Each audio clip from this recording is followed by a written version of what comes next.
In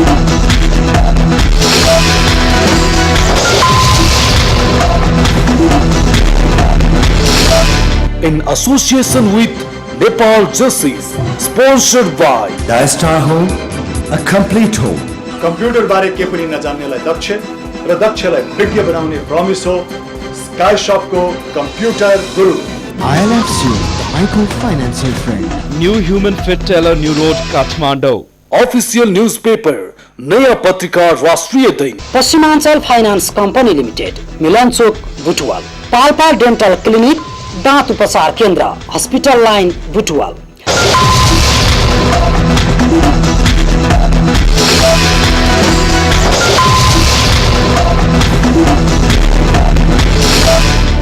नमस्कार, नेपाल जेसिस र ABC टेलिभिजनको संयुक्त आयोजनामा बुटवल जेसिसद्वारा आयोजना गरिएको बुटवल जेसिस र बुटवल महिला जेसिसको संयुक्त आयोजनाको यो नागरिक संवादको बुटवल विशेषमा हामी यहाँहरू सबैलाई हार्दिक अनुरोध गर्दछौँ। जेठ 14 गते भित्र नै जनताले चाहेको जस्तो संविधान नयाँ नेपालका लागि हामीले देखेको सपना साकार बनाउने एउटा ऐतिहासिक दस्तावेज प्राप्त गरौँ र त्यसका लागि राजनैतिक दल र सभासदहरूलाई जनस्तरबाटै खबरदारी गरौँ भन्ने उद्देश्यका साथमा यो देशव्यापी अभियान आयोजना गरिएको आजको बुटवल विशेषको नागरिक संवादमा हामीसँग वक्ताका रूपमा तीनवटा ठुला राजनैतिक दलहरूलाई प्रतिनिधित्व गर्नुहुने तीनजना युवा नेताहरू हुनुहुन्छ। म अरूको परिचय गराउन चाहन्छु। हामीसँग हुनुहुन्छ ए नेकपा माओवादीका पोलिट ब्युरो सदस्य देवेन्द्र पौडेल सुनिल, त्यसैगरी नेकपा एमालेका केन्द्रीय सदस्य योगेश भट्टराईजी, त्यसैगरी नेपाली कांग्रेसका प्रखर नेता चन्द्र भण्डारीज्यू। यहाँहरू तीनैजना बुटवल र यहाँको सेन्टिमेन्टसँग बढी जानकार हुनुहुन्छ, त्यसैले पनि यहाँहरूको प्रश्नको सठिक जवाफ, चित्त बुझ्दो जवाफ हाम्रा नेताजीहरूबाट आउँछ भन्ने हामीलाई लागेको छ। म आजको कार्यक्रमलाई अगाडि बढाउन चाहन्छु। सबैभन्दा पहिला जनताले संविधान निर्माणका लागि नेतृत्व गर भनेर सबैभन्दा ठुलो दल बनाएको ए नेकपा माओवादीले नै केही धेरै प्रश्नहरूको जवाफ दिनुपर्ने समय छ।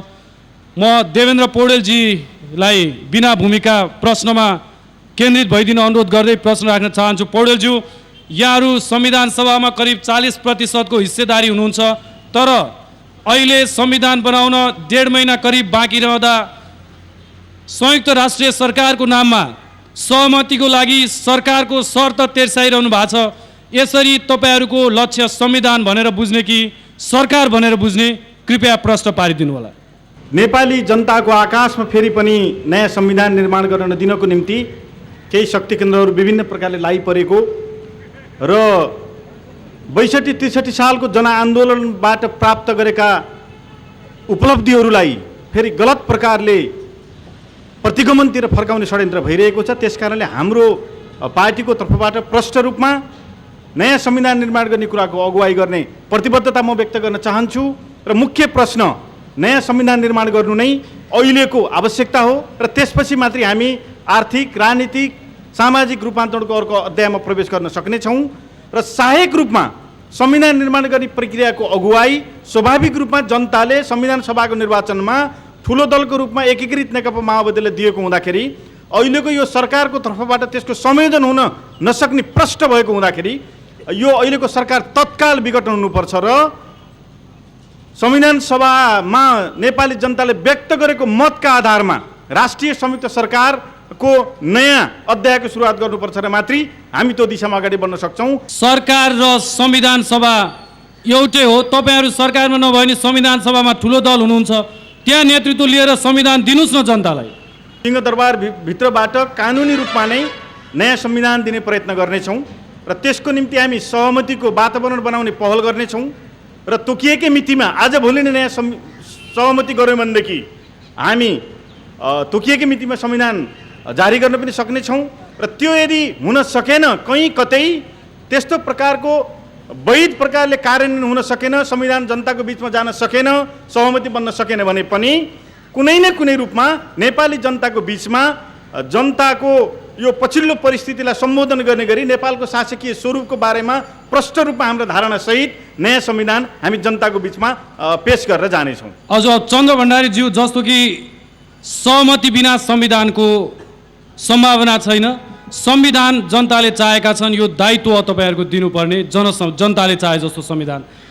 सहमतिका लागि सरकारको शर्त एक किसिमले आइरहेको अवस्थामा ठुलो दलले राखिरहेको र एमालेको पनि एउटा पक्षले सरकार छोड्नु परे पनि तयार हुनुपर्छ भनेको यसमा योगेशजीले बोल्नुलाई, यो स्थितिमा सहमतिका लागि सरकारको शर्तलाई कङ्ग्रेसले कसरी लिइरहेको छ, तपाईँको धारणा के हो भण्डारीज्यू?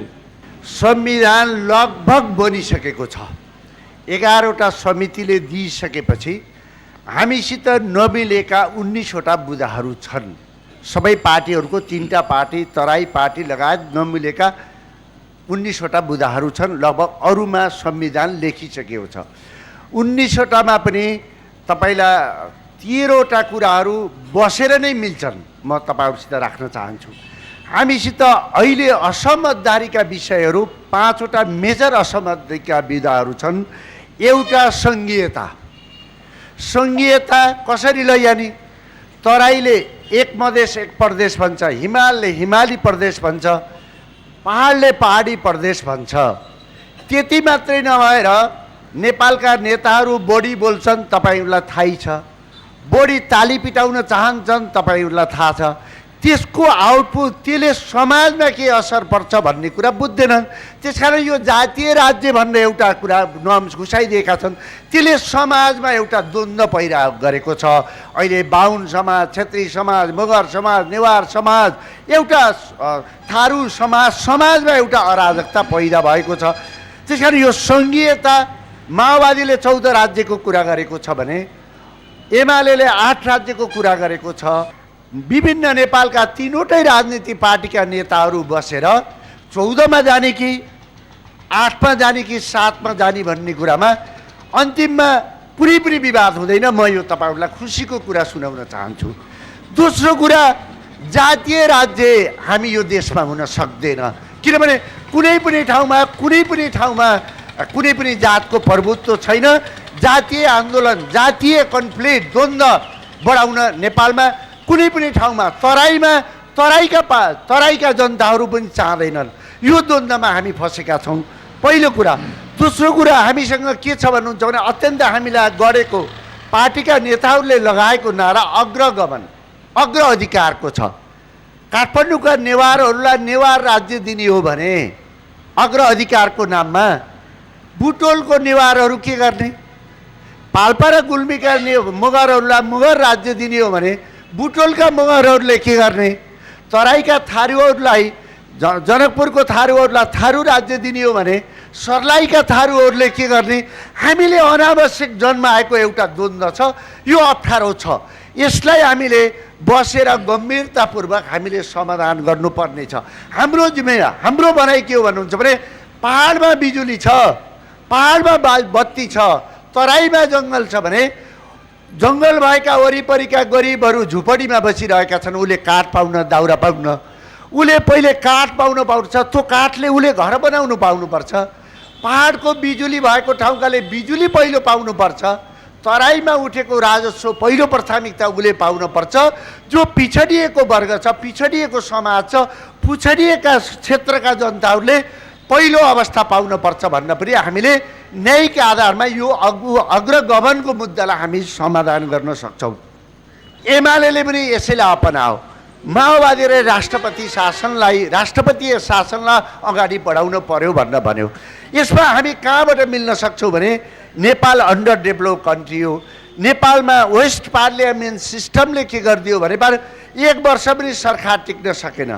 पार्टी सत्ताका निम्ति, मन्त्रीका निम्ति पार्टीमा सधैँ कन्फ्लिक्ट, द्वन्द्व। अहिले पनि तपाईँलाई एमालेभित्र हस्ताक्षर, माओवादीभित्र हस्ताक्षर, काङ्ग्रेसभित्र पनि म नै प्रधानमन्त्री हुन पाएँ भन्ने यो अवस्था सिर्जना गयो। यसलाई राष्ट्रपति वा प्राइम मिनिस्टरको डाइरेक्ट चुनाव गराएर हामीले त्यसलाई मजबुत बनाउन सक्छौँ कि भन्ने बहस चलेको छ। यसलाई पनि हामीले समाधान गर्न सक्ने अवस्था छ। वा पुलिस प्रशासनले गरेका हत्या कुरा हुन्। कमसेकम यो भूमिमा नेपालीको रगत त भयो नि, अरूको त भएको छैन नि। त्यसकारण तिनलाई, महिला, पुरुष, दलित, पिछडिएको वर्गलाई सेटल गर्नको निम्ति, तिनलाई अवसर दिनको निम्ति त्यति धेरै कुराहरू छैन। र अहिले आएको छ हामी अत्यन्तै नेपाली भएर राजनीति गर्ने नेता भएर सधैँ सत्ताको निम्ति झगडा गऱ्यौँ। प्रचण्ड माओवादीले नेपालमा जनयुद्ध सुरु गर्दा सबैभन्दा धेरै मान्छेहरू, सबैभन्दा धेरै कार्यकर्ताहरू नेपाली काङ्ग्रेसका मारिए नि। तर माओवादीलाई सिद्धाउन पर्छ भन्ने देशमा अभियान चलाउँदा गिरिजाप्रसादले के भने नो, मैले हारुला, मेरो पार्टीले हार्ला, तर नेपालले जित्नुपर्छ, नेपालले जित्नुपर्छ, हामी वार्ता गरेर समाधान गर्नुपर्छ भनेर भन्नुभयो नि। त्यसकारण गिरिजाप्रसाद भनेको। दोस्रो, माधव नेपालजीले तपाईँलाई त्यत्रो आन्दोलन भएको बेलामा, आन्दोलन चलेको बेलामा माधव नेपालजी आन्दोलनलाई छोडेर तपाईँलाई राजा ज्ञानेन्द्रको सरकारमा जानुभयो नि। तर गिरिजाप्रसादले त्यो कुरालाई सम्झेन। अहिले माधव नेपालजी प्रधानमन्त्री हुनुपर्छ, तपाईँ बस्नुहोस् भन्न भने। त्यसकारण माथि उठ्न पर्यो। सत्ता प्राथमिकता हुँदैन। मेरो विश्वास छ संविधान बन्छ भने माधव नेपालजीले जति बेला पनि सत्ता प्रधानमन्त्री छोड्न तयार हुन्छ, मैले भेटेर आएको छु। त्यसकारणले संविधान प्राथमिकता हुनुपर्छ भन्ने कुरा मलाई लाग्छ। योगेश भट्टराईजी कहाँ जान्छु। भट्टराईज्यू, यो सरकार सहमतिको बाधक हो भने, संविधानका लागि सहमति चाहिन्छ भने तपाईँको पार्टी यसमा सरकारबाट हट्न तयार छ कि छैन?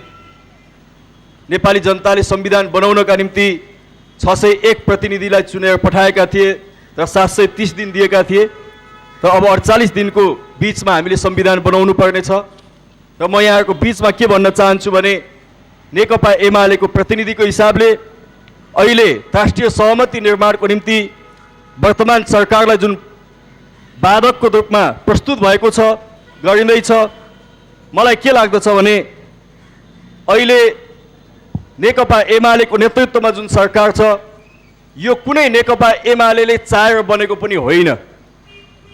तर हामीले, यहाँहरू सबैलाई थाहा छ, तत्कालीन प्रधानमन्त्री पुष्पकमल दाहालले आफ्नो पदबाट राजीनामा दिएपछि एउटा नयाँ परिस्थिति सृजना भयो र त्यो परिस्थितिमा नेकपा एमालेको नेतृत्वमा यो सरकार बनेको हो। त आज पनि हामी के भन्न चाहन्छौँ भने एउटा विश्वासिलो वातावरण बनोस्, संविधान बन्ने निश्चित होस्, संविधान बन्नु अगाडि माओवादी सेनाका लडाकुहरूको व्यवस्थापन होस्, उनीहरूको पुनर्स्थापन र समायोजन होस्। र अहिले देशभरि जुन खालका ज्यादती अहिले पनि कायम छन् नेकपा माओवादीको तर्फबाट, ती बन्द हुन्। वाइसिएलको नाममा जुन खालका ज्यादती अहिले देशभरि चलेका छन्, ती बन्द हुन्। हिजोको युद्धकालमा र त्यस पछाडि पनि मान्छेका निजी सम्पत्ति जुन कब्जा भएका छन्, ती सम्बन्धित व्यक्तिहरूलाई ती सम्पत्तिहरू फिर्ता हुन् र नेकपा माओवादीले एउटा विश्वासिलो वातावरण बनाउन सकोस्।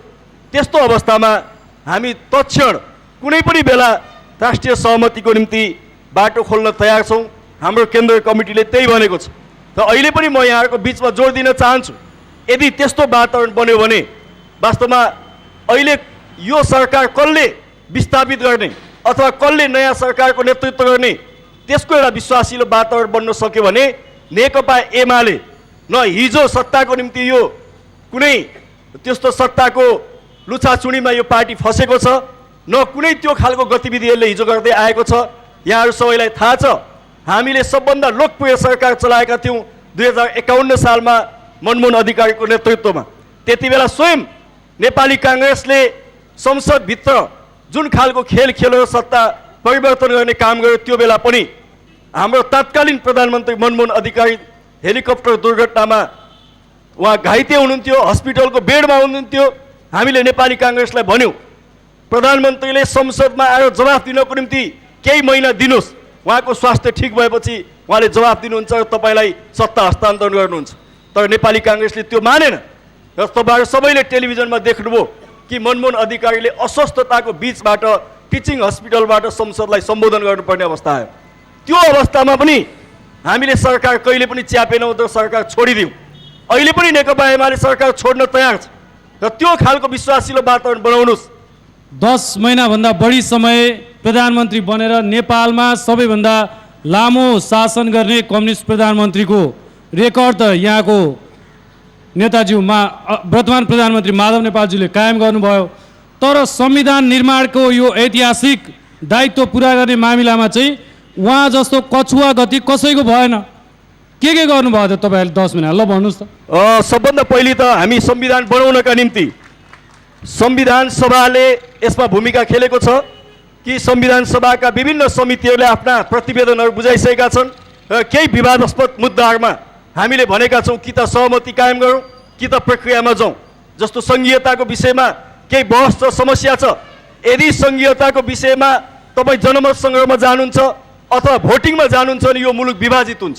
त्यसै कारण हाम्रो चाहना के छ भने सङ्घीयता जस्तो जटिल विषयमा त्यसमा पनि जातिको नाममा, धर्मको नाममा, समुदायको नाममा जुन ढङ्गले पुनर्संरचना गर्ने, राज्य विभाजित गर्ने जस्ता काम हुँदैछन् र त्यसलाई तपाईँले वैधानिकता दिनुभयो भने यो मुलुक विभाजित हुन्छ। त्यसकारण मुलुक विभाजित नहोस् भन्नका निम्ति नेकपा एमाले यो 10 महिनामा अथक प्रयत्न गरेर सहमतिका निम्ति हामी सहमतिमा पुग्न सकेका छैनौँ। तर यहाँहरूकै सभासदहरूले अहिलेको 5 वटा जातीय नामको प्रदेश सहितमा सहमति त जनाउनु भयो नि? होइन, त्यो जातीय आधारमा हामीले त्यहाँ सहमति जनाएका छैनौँ। 14 प्रदेशमा त तपाईँहरू 14वटामा कुन जातिको नाम राख्ने नराख्ने त्यो ठुलो विषय होइन। तर महत्त्वपूर्ण सवाल के हो भने त्यसमा आत्मनिर्णयको अधिकार हुन्छ कि हुँदैन, जातीय अग्राधिकार हुन्छ कि हुँदैन, स्थानीय प्राकृतिक साधन स्रोतमाथि स्थानीय जनताको अधिकार हुन्छ कि केही जातिको अधिकार हुन्छ भन्ने विषय विवादास्पद विषय छन् र त्यसमा छलफल गर्नुपर्ने छ। नेकपा एमाले त्यसमा सहमति दिएको छैन। त्यस्तै गरिकन सेना समायोजनको विषयमा, सेना समायोजनको सन्दर्भमा प्रधानमन्त्रीको अध्यक्षतामा विशेष खालको राजनीतिक समिति छ। त्यो समितिमा पटक पटक हामीले प्रधानमन्त्रीले सेना समायोजनको कार्यतालिका प्रस्तुत गर्नुभएको छ। एकीकृत माओवादीको तर्फबाट त्यसमा सहमति भएको छैन। यो सेना समायोजनको काम प्रधानमन्त्रीले चाहेर मात्रै हुँदैन, या अन्मिन छ, त्यस्तै एकीकृत माओवादी छ, सरकार छ, 3टा पार्ट छन्। 3टा पार्टको बिचमा सहमति नभई सेना समायोजन हुँदैन। तर हामीले पटक पटक 1 महिनाभित्र सेना समायोजन गर्नको निम्ति भनिसकेका छौँ, तर सहमति कायम हुन सकेको छैन। त्यसकारणले अहिले पनि म बडा खुलस्त ढङ्गले के भन्न चाहन्छु भने यदि यो सेना समायोजनको विश्वासिलो वातावरण कसैले बनाउँछु भन्ने हिम्मत गर्छ, कमरेड पुष्पकमल दाहाल जसले 9 महिना सरकार चलाउनु भयो, उहाँले सेना समायोजनको काम गर्न सक्नु भएन। उहाँले 9 महिना सत्ता चलाउनु भयो। तपाईँको के छ भने संविधान सभामा सहमति कायम गर्न उहाँ पनि असफल हुनुभयो। त्यसकारण आज फेरि उहाँले सहमति निर्माण गर्ने कुनै विश्वासिलो आधार बनाउनुहुन्छ भने म बुटवल चोकमा यहाँ घोषणा गर्न चाहन्छु कि त्यस्तो अवस्थामा हाम्रो प्रधानमन्त्री माधव नेपालले तत्क्षण राजीनामा दिनुहुनेछ। हस्, धन्यवाद योगेशजी। अब एउटा जिज्ञासा म देवेन्द्र पौडेलजीलाई राखिहाल्छु कि यहीँ उठेको कुरा विशेष गरी सेना समायोजनको सन्दर्भमा तपाईँहरूको अनिच्छा र संविधान पश्चात मात्रै समायोजन भन्ने विषय अनि अन्य 2वटा राजनीतिक दलका नेताहरूले उठाउनु भएको जातीय प्रदेश र अग्राधिकारको कुरा जुन तपाईँहरूले उठाइरहनु भएको छ, यो विषयमा तपाईँहरू सहमतिका लागि लचिलो वा तल झर्ने सम्भावना छ कि छैन पौडेलजी? यो निकै विवादास्पद र तपाईँहरूलाई धेरै नै आलोचित बनाउने विषयहरू बने, यसमा तपाईँ के भन्नुहुन्छ? माओवादीलाई संविधान सभाको निर्वाचन नेपाली जनताले सबभन्दा ठुलोको दलको रूपमा चाहिँ उभ्याइदिए र त्यही जनताले मतमा व्यक्त गरेको साइज अनुसार हामीले धेरै कहीँ कतै मागेका छैनौँ। आदरणीय आमा बुवाहरू, परिपक्व यहाँ तपाईँहरू सबै हुनुहुन्छ, हामीले कहीँ बढी हैसियत दिनुहोस् हामीले भनेका छैनौँ। जनताले जुन हैसियतमा हामी सबैलाई उभ्याएका छन्, 48 दिनमा संविधान बन्न सक्छ भन्नेमा हामी विश्वास त छौँ त? एकचोटि भन्नुहोस् न, विश्वासै छैन जनतालाई। योगेशजीले भन्नु पर्यो यसमा, सरकारको नेतृत्व गर्ने दलको नेताको हैसियत। ल योगेशजी, हाम्रो बिचमा असहमति हुने हो भने र असहमतिलाई सहमति बनाउन कोसिस नगर्ने हो भने 48 दिनमा होइन, 48 वर्षमा पनि संविधान बन्दैन। हामी 48 दिनभित्र संविधान बनाउन सक्छौँ। तर आम जनसमुदायको म केमा ध्यान आकर्षण गर्न चाहन्छु भने संविधान बन्नु अगाडि माओवादी सेनाका लडाकुहरूको समायोजन भइसक्नुपर्छ। किनभने हाम्रो अन्तरिम संविधानले के लेखेको छ भने अन्तरिम संविधान अगाडि आएको 6 महिनाभित्र माओवादी सेनाका लडाकुको समायोजन हुनेछ र 2 वर्षभित्र संविधान बन्नेछ संविधान सभाको चुनाव पछाडि। त्यसकारणले संविधान बन्नु अगाडि माओवादी सेनाका लडाकुको समायोजन अनिवार्य छ। तपाईहरु सबैको तर्फबाट प्रश्न उठाउन चाहन्छु, बुटवलका प्रचण्ड थैबको हत्या सुजित विक भन्ने उहाँहरूको जनसेनाको मान्छेले गरेको थियो। अब तिनी 5 किलोमिटर भित्र थिए कि थिएन? काठमाडौँको कोटेश्वरमा रामहरि श्रेष्ठको हत्या भयो, उनको हत्या उहाँकै जनसेनाका कमान्डर कालीबहादुर खामले गरेका थिए, जुन नारायणघाटको म चाहिँ नि क्याम्पभित्र थिए, त्यहाँबाट गयो हत्या भएको छ। तिनी 5 किलोमिटरभित्र थिए कि थिएनन्? त्यस कारणले यस्ता अमिल्दा कुरा आज नउठाउँ।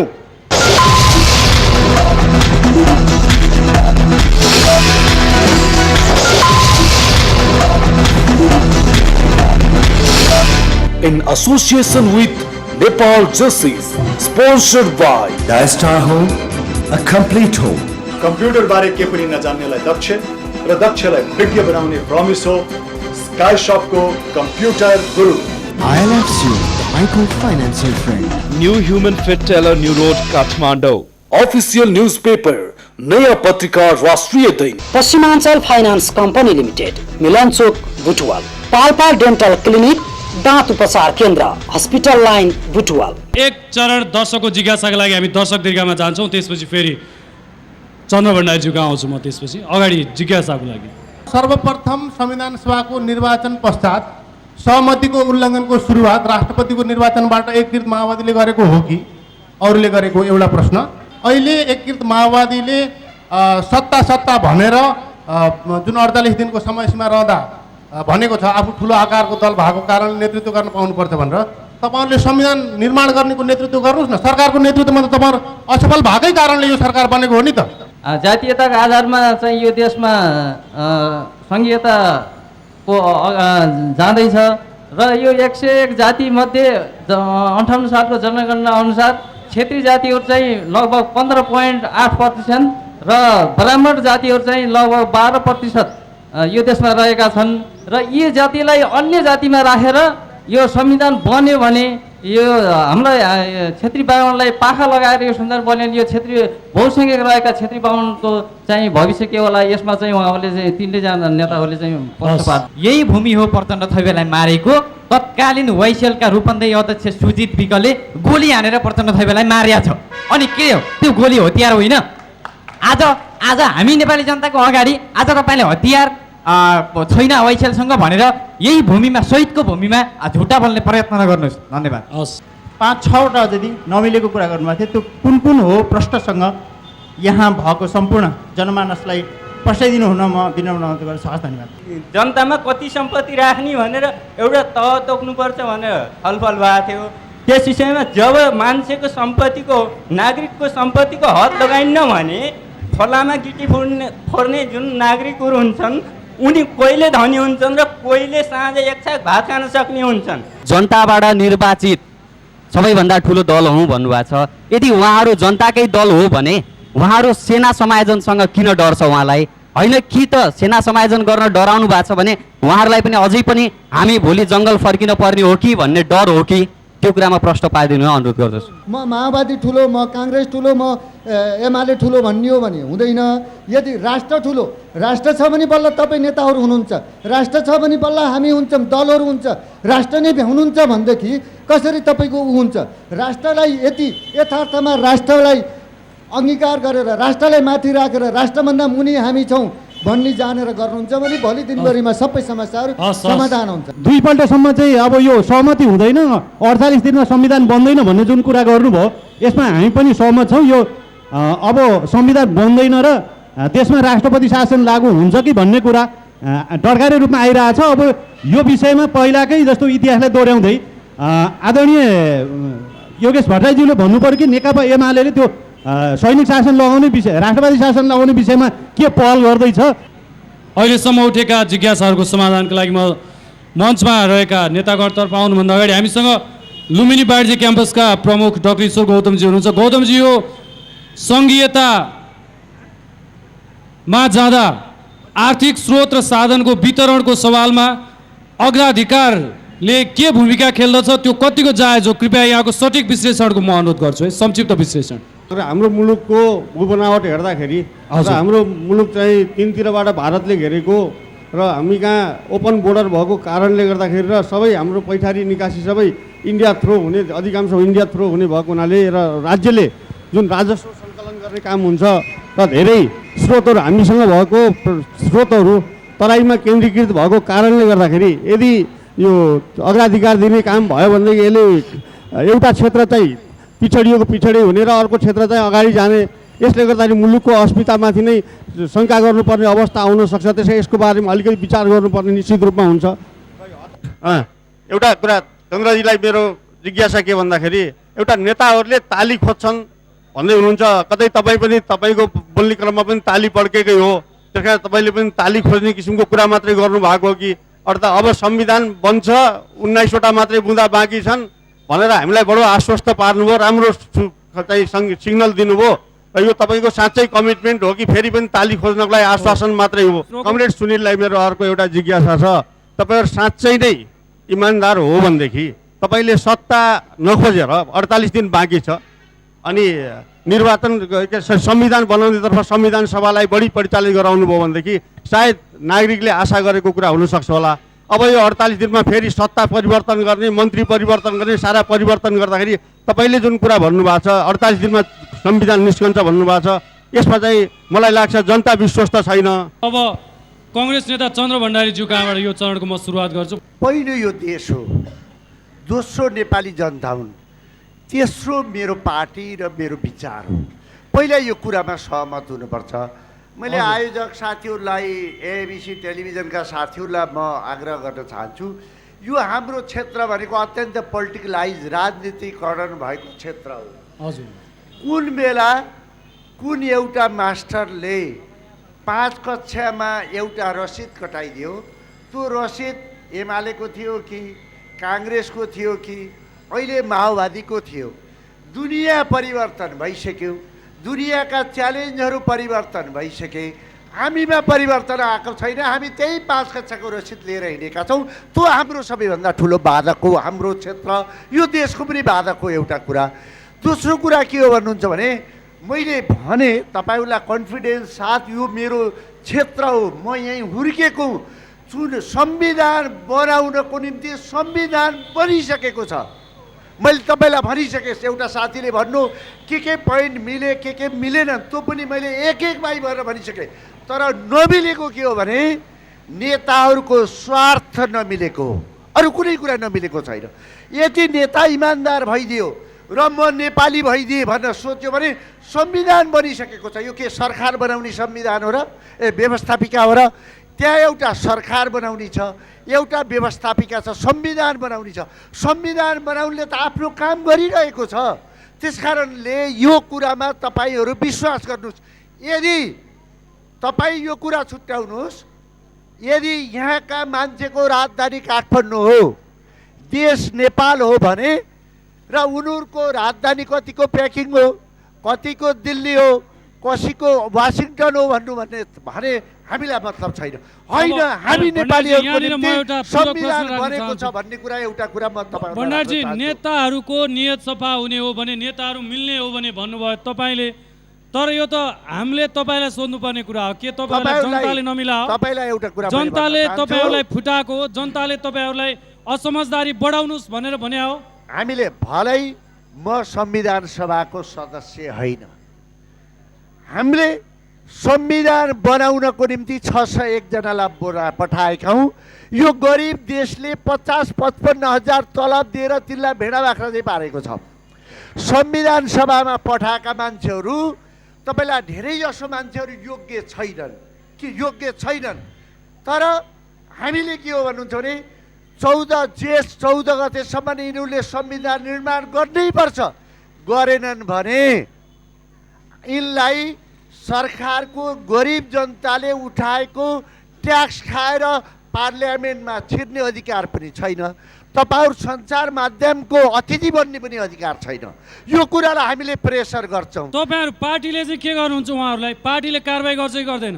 पार्टीले कारबाही गर्ने कि नगर्ने उनीको बहुमत पनि पुग्न सक्छ। तपाईँले भने उनीको झुटहरूको जमात बढी भयो भने उनीको पनि बहुमत पुग्न सक्छ। तपाईँले यो त अन्डर डेभलप कमिटी हो नि, यो त अमेरिका होइन, यो बेलायत होइन नि, परिष्कृत नेता त होइन नि। तपाईँलाई ओबामा बोल्छ, बोल्न नसक्ने आदिन तपाईँलाई उसले रिजाइन गर्छ। नेपाल त त्यो देश होइन नि, हामीले त्यसरी गर्न सक्दैनौँ नि। यो भण्डारज्यू, यहाँ अघि आएको थियो नि दुईवटा जिज्ञासा, विशेष गरी 40 दिनभित्रको सम्भावनाको एउटा कुरा गर्नुभयो र अर्को कुरा काङ्ग्रेसले नयाँ संविधानमा सङ्घीयताको विषयमा राखेको आपत्तिको अग्राधिकार र जातीयताको विषयको अग्राधिकारको कुरालाई अलिकति जोड दिएर यहाँ उठाइयो। यो दुईटा कुरामा तपाईँ क्लियर गरिदिनुहोस् प्लिज। पहिला सबैभन्दा पहिला हामी त नेपाली त हुने के कर्णालीमा बसेको बाहुन छेत्री छैन, कर्णालीमा मगर छैन, कर्णालीमा साई छैन, शाह छैन, यहाँ नेवार छैन, बाहुन छैन, छेत्री छैन। यो अग्राधिकार भनेको के हो भने यो माओवादीलाई म गाली गर्न चाहन्न, म आलोचना पनि गर्न चाहन्न। उसको कार्यनीति भयो, बैला बाङ्गा मान्छेहरू देखिए यिनलाई राजनीतिक कलर दिन पाए पनि यिनले हतियार बोक्दैन, लड्न सजिलो हुन्छ भनेर यो कुरा उठाइयो। तर यो आफैलाई घाँडो भयो अहिले, यो हुनै सक्ने कुरा होइन। तर हामीले के हो भन्नुहुन्छ भने गर्ने के हो भने पिछडिएको वर्गलाई तपाईँलाई पाहाडको बिच जस्तै अहिले सिक्किममा तपाईँलाई हाम्रो राजधानी हाम्रो सीमा कहाँ हो भने टिस्टासम्म हो। टिस्टामा तपाईँलाई 5वटा बिजुली निकालिदिएको छ एउटा नदीबाट। अहिले भारत सरकारले टिस्टाको बिजुली निकालेर सिक्किमको सबै जनतालाई फ्री दिँदैछ के। हाम्रोमा राम्रो सरकार आयो भने पाहाडका जनतालाई जहाँ नदी छ त्यहाँ फ्री बिजुली दिउँला, नेपालीलाई 1 रुपियाँमा दिउँला, तराईका जनताहरूलाई सस्तोमा काठ दिउँला, सस्तोमा चामल दिउँला। अग्राधिकार भनेको त त्यो हो नि। अर्घाधिकार भनेको त केही पनि छैन, त मुख्यमन्त्री हुन्छ अरे। असफल मान्छे राजनीतिमा 25 मान्छेहरू, कोही काङ्ग्रेसबाट बिग्रेर गएका, कोही माओवादीबाट बिग्रेका गएका, कोही एमालेबाट बिग्रेका गएका मान्छेको अनावश्यक हगुवा हो कि त्यसमा सो र सो लाएर थाली पिटाउने हामी हो। यो अग्राधिकार भनेको पिपुलको अधिकार हो। उहाँले सङ्घीयता भन्नुहुन्छ नि सरले, एउटा सङ्घीयता भनेको के हो पहिला भन्नुहोस् त। सङ्घीयता भनेको त्यसको एउटा मात्रै अर्थ हो के, त्यसको अर्थ हो जनतालाई अधिकार, अधिकार मात्रै हो। त्यो नेताले त्यो विभाजन गर्छ नि, राष्ट्रले विभाजन गर्ने, त्यो इन्डियाको लही लहीमा लाएर हिन्दीबाट नेपाली उल्था गरेको के त्यो राज्य विभाजन भनेको त यो त मूर्खहरूले गर्ने काम हो। त्यस कारणले यो हामीले नबुझेर अर्काको नक्कल गरेको छ, लियो छ। नेपाली के छ 101 जाति भन्नुभयो, 98वटा तपाईँलाई भाषा छ, तपाईँलाई 8वटा नेपालमा धर्म छ। अहिले आएर के भने के नेपाल छुट्टै देश हो? 200 देशमध्ये एउटा सानो भारत र चिनको बिचमा रहेको देश होइन? हाम्रा बच्चा 1000 भएको रुपियाँ भएको बच्चा भारतमा जान्छन्, 1 लाख भएको अरबमा जान्छन्, 14-15 लाख भएको बेलायत युरोप कन्ट्रीहरूमा जान्छन्। तिनलाई गुरुङ भाषा, नेवार भाषा, यही खस भाषा सिकाएको राम्रो हो कि इङ्ग्लिस सिकाएर तपाईँलाई ठुलो नेता बनाउने, धेरै तलब खाउने? त्यस कारण विश्वविद्यालयमा एक थरी ठगहरू बस्छन्, उनको दिमाग केही छैन, नचाहिने नारा लगाइदिएर जनतालाई दिन्छन्। गुरुङ भाषा सिक्नुपर्छ, नेवार भाषा सिक्नुपर्छ भनेर हङ्गामा गराए। खस भाषा सिक्नु, मैले यिनीहरू कुन भन्दै सिक्दै गएको त। तिनीहरूले पेपर लेख्दा रहेछन् विदेशीहरूसित इङ्ग्लिसमा, त्यसले गुरुङ भाषै सिकेको छैन, त्यसले नेवार भाषा सिकेको छैन, उसको छोराले केही सिकेको छैन। उसको छोरा विदेशमा छ, अमेरिकामा छ, बेलायतमा छ र इङ्ग्लिस भाषा सिकेर प्रतिस्पर्धा गरेको छ। गरिबलाई यो गर्ने भन्छ ठगहरू। सरकारले केही गर्न नसक्ने नपुंसकहरूको देश भएको हुनाले अनावश्यक कुरामा विवाद भएको यो अग्राधिकारको तपाईँलाई कुरा गरिदिन चाहन्छु। सङ्घीयताको यही यो कुरा। अब म योगेश भट्टराईजी यहाँको पार्टीसँग सम्बन्धित जिज्ञासाहरूको, तर मैले अघि पनि भने कि आजका दिनसम्मको अवस्था हेर्दा यो 48 दिनमा संविधान बन्न सक्ने अवस्था छैन। यसको मतलब यहाँलाई बडा प्रष्ट ढङ्गले म भन्न चाहन्छु, संविधान नबन्दा पनि नेपाल राष्ट्र एकीकृत हुनु पर्यो, हामी विभाजित हुनु भएन र कुनै पनि दिन फेरि सहमतिका साथ नयाँ संविधान बनाउन आवश्यक छ। हिजो माघ 19 किन घट्यो, असोज 18 किन घट्यो भन्दा हाम्रो देशका निर्वाचित निकायको विघटन हामीले आफै ती विघटन गर्दै गयौँ। त्यसको कारणले राजा ज्ञानेन्द्रले हामीमाथि शासन चलाउने मौका पाए। अहिले भनिँदैछ कि संविधान सभाले संविधान बनाएन भने त्यो संविधान सभा भङ्ग गर्नुपर्दछ। यो ज्यादै लोकप्रिय कुरा हुन सक्दछ, तर यो अनिष्ट पनि हो।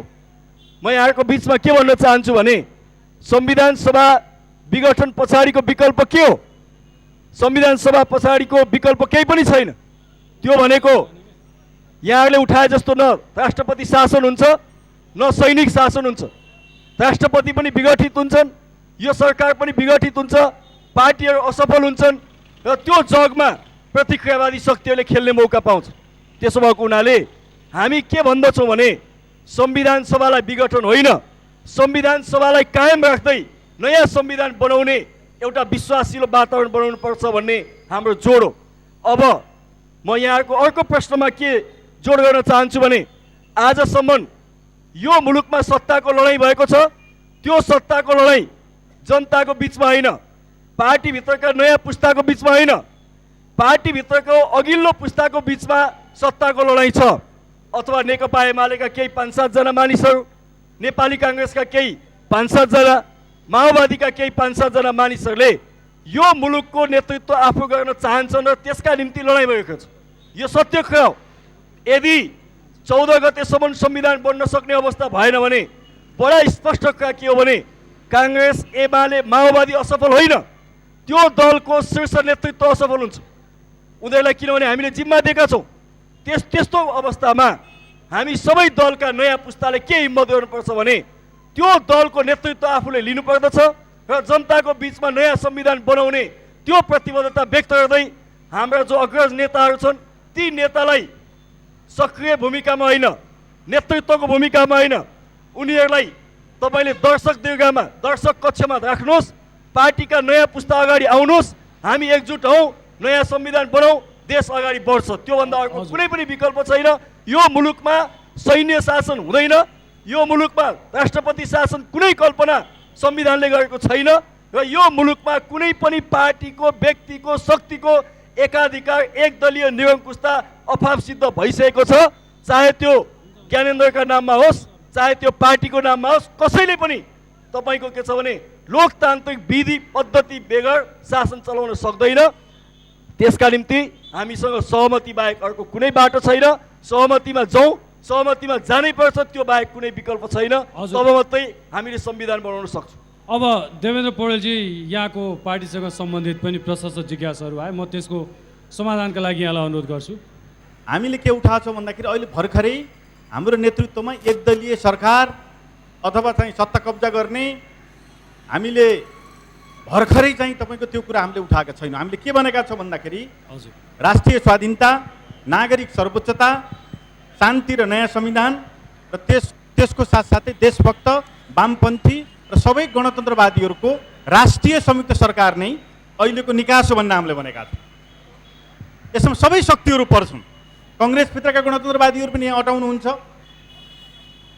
एमाले भित्रका गणतन्त्रवादी र वामपन्थीहरू पनि यहाँ अटाउनुहुन्छ, माओवादी वृत्तका पनि गणतन्त्रवादी र वामपन्थीहरू रचन भनेदेखि उनीहरू पनि त्यहीँ अटाउँछन्। त्यसकारण यी सबै शक्तिको संयुक्त पहल कदमीमा राष्ट्रिय संयुक्त सरकार हामीले बनेका छौँ। त्यसकारणले यो हल्ला गर्नुभन्दा पनि यथार्थता हामीले बुझेर हामी गहिराइमा गएर बुझ्नको निम्ति म यहाँहरू सबैलाई अपिल गर्न चाहन्छु। दोस्रो कुरा के हो भनेदेखि यो सरकारको प्रसङ्ग पनि यहाँ जो प्रश्नकर्ताहरूले गम्भीरतापूर्वक कुरो उठाउनु भयो, म विनम्रतापूर्वक र दृढतापूर्वक के भन्न चाहन्छु भनेदेखि शान्ति प्रक्रियाको उल्लङ्घन त जुन दिन तत्कालीन सरकारले जनताले निर्वाचनमा अभिव्यक्त गरेको मतका आधारमा चुनिएको तत्कालीन सरकार थियो, प्रचण्डको प्रधानमन्त्रीत्वमा रहेको सरकार, कहीँ कतै कानुनी प्रक्रिया नपुगे होला, कानुनका ढोकाहरू ढकढकाउने त्यहाँ सबैलाई अधिकार थियो, तर 17 दलले राति गएर राष्ट्रपतिलाई कार्यकारी अधिकारमा हात हाल्नको निम्ति हुँदै नभएको राष्ट्रपति हुँदै नभएको अधिकारमा हात हाल्नको निम्ति जो अपिल गरियो र त्यो बेलामा यदि हामी संयमित नभएको भए, यदि कुलबहादुर खड्का र कुमार कटवाल दुईटा ब्यारेकभित्र भिडन्त गर्ने स्थिति बनेको भए, हामी सरकारबाट हटेर जनताको बिचमा नआएको भए सायद देशको स्थिति दुर्भाग्यपूर्ण हुने थियो। यो दिशातिर हामी जान सक्छौँ कि सक्दैनौँ। त्यसकारणले हामी के भन्न चाहन्छौँ भन्दाखेरि उहाँहरू युवा पङ्क्तिका साथीहरू पनि हुनुहुन्छ, तपाईँहरू पनि सबै युवा हुनुहुन्छ। हामी झगडा गर्ने होइन। अहिले फेरि 62-63 सालको जनआन्दोलन, मधेस आन्दोलन र माओवादी जनयुद्धपछि स्थापित भएका मूल्य मान्यताहरूलाई छिन्नको निम्ति फेरि पनि चोर दुलोबाट काली बाबाहरू आएका छन्। चोर दुलोबाट जनकपुर पुगेर पूर्व राजाले राजतन्त्रको अन्त भएको छैन भनेर खुलेआम घोषणा गरेका छन्।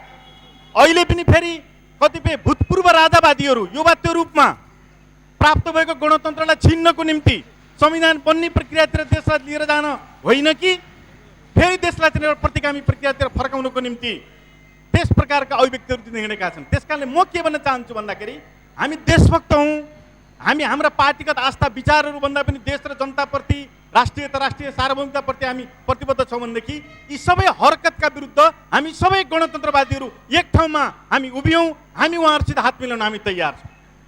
त्यो हुन सकेन भनेदेखि हामी अगाडि बढ्न सक्दैनौँ। त्यसकारणले हामीले मिलेर नै सहमतिका आधारमा, जनताले दिएको हैसियतका आधारमा हामीले नयाँ संविधान निर्माण गरौँ भन्ने पक्षमा छौँ र हामी पुराना विरासतहरू पनि नदोहोऱ्यौँ।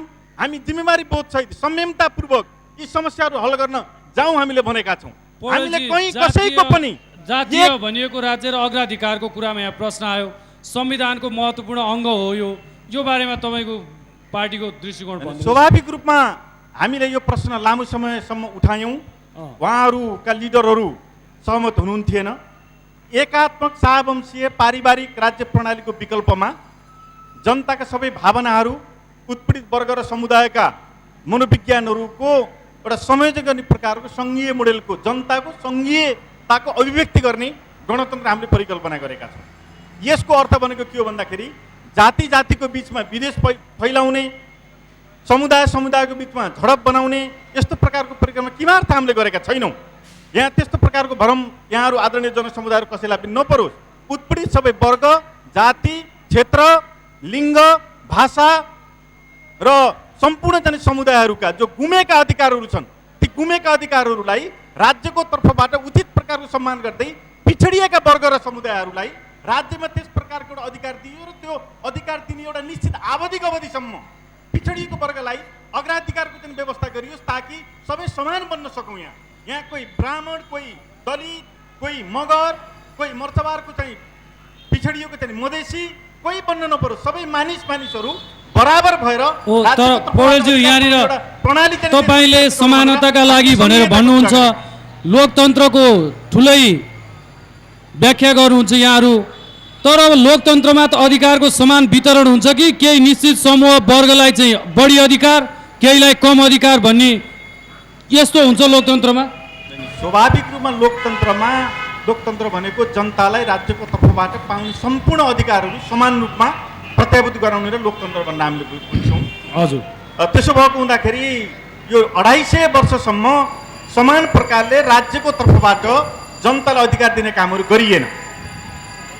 जनतालाई विभक्त गरियो, जनतालाई फुटाइयो, जनताको मनोविज्ञानलाई उच्च र निचो बनाइयो। कोही पानी चल्ने, कोही पानी नचल्ने, कोही पिछडिएको, कोही कस्तो भनेर जुन प्रकारले आर्थिक असमानताका आदि थुप्रै कारणहरूले जुन प्रकारले जनतालाई विभक्त गरियो, त्यो विभक्त भएको जनताको मनोविज्ञानलाई एकै ठाउँमा ल्याउनको निम्ति हामीले नेपालको विशेषता अनुरूपको सङ्घीय प्रणालीको परिकल्पना गरेका हौँ र त्यो एउटा आवधिक अवधिसम्म अगाडि बढ्नको निम्ति जुन पिछडिएको वर्ग छ, पिछडिएको वर्गलाई राज्यको तर्फबाट अलिकति अधिकार दिएर अगाडि ल्याएर मात्रै हामीले समान बनाउन सक्छौँ। त्यसपछि एउटा निश्चित अवधिमा गइसकेपछि सबै बराबर राज्यको तर्फबाट बराबर भइसकेपछि यो सङ्घीयताको प्रश्न, कतिपय यो अग्राधिकार प्रश्नहरू पनि स्वतः हराएर जानेछन्। त्यसकारणले हामीले त्यही प्रसङ्गमा नेपालको विशेषता अनुरूपको सङ्घीय प्रणालीको परिकल्पना हामीले गरेका हौँ।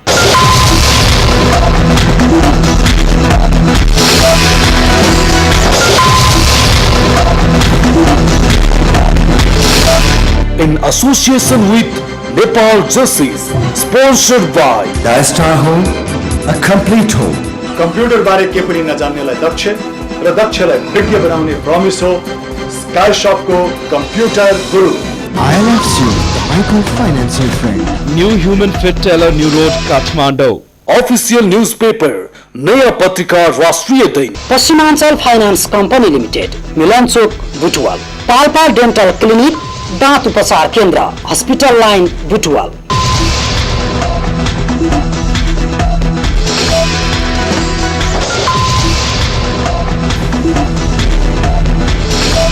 एकपटक फेरि म दर्शक दीर्घामा जिज्ञासाको लागि जान्छु।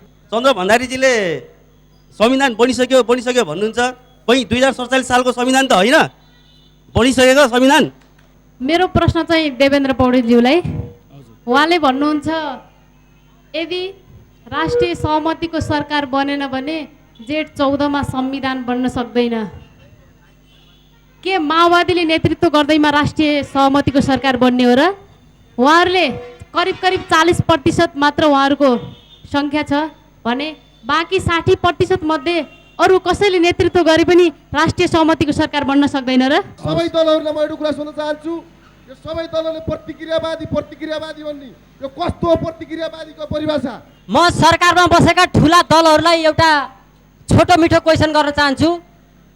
अबको 48 दिनभित्रमा पक्का संविधान बन्छ कि बन्दैन? सबै दलहरू मिलेर जाने साँच्चै राष्ट्र जनताको लागि जाने भन्ने एउटा कसम खाने भने मलाई लाग्छ जनताका लागि भन्ने कुराबाट जाने हो भने यो 48 दिन होइन, मलाई लाग्छ 10 दिनमा संविधान घोषणा हुन्छ भने अघि चन्द्र भण्डारीजीले भन्नुभयो संविधान सभाका सदस्यहरू योग्य छैनन्, अयोग्य छन् भन्नुभयो। बाइचान्स 48 दिनभित्रमै संविधान बनेर संविधान जारी भएन भन्यो, भोलिका दिनदेखि यो संविधान ठिक छैन, अयोग्य व्यक्तिहरूले अयोग्य सभासदहरूले बनाएको हुँ भनेर यस संविधान जलाउन हामी र यो संविधान जारी हुन दिँदैन।